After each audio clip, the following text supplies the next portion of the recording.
નમસ્કાર મિત્રો, આજે આપણે વિડીયોમાં વાત કરીશું બેંક ઓફ ઇન્ડિયામાં ભરતી અંગેની, જેમાં સ્પેશિયાલિસ્ટ અને સિક્યુરિટી ઓફિસર માટે 15 જગ્યાઓ પર પોસ્ટ રહેશે. તે અંગેની સંપૂર્ણ જાણકારી લઈશું. ને જો તમે ચેનલ પર પહેલીવાર આવ્યા તો ચેનલને સબસ્ક્રાઇબ અવશ્ય કરી દેજો, જેથી આવનાર તમામ જોબ અપડેટ તમને ગવર્મેન્ટ અને પ્રાઇવેટ જોબના અપડેટ આ ચેનલ પર જોવા મળી જશે. તો બેંક ઓફ ઇન્ડિયામાં સ્પેશિયાલિસ્ટ સિક્યુરિટી ઓફિસર માટે 15 જગ્યાઓ પર રહેશે.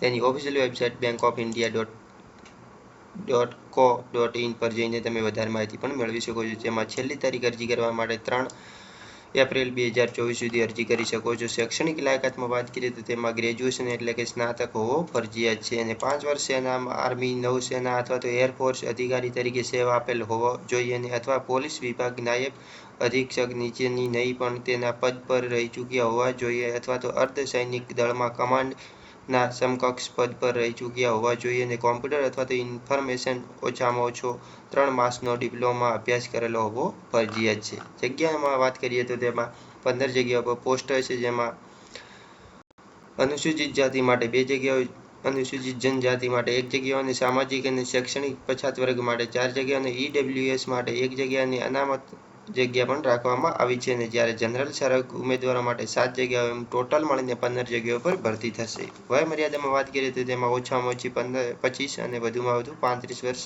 નક્કી કરવામાં આવેલી છે. પસંદગી કરીને કરવામાં આવશે તો તેમાં કોઈ પણ પરીક્ષા લેવામાં આવશે નહીં. મૌખિક ઇન્ટરવ્યુના આધારે તેમાં સિલેક્શન કરવામાં આવી શકે છે.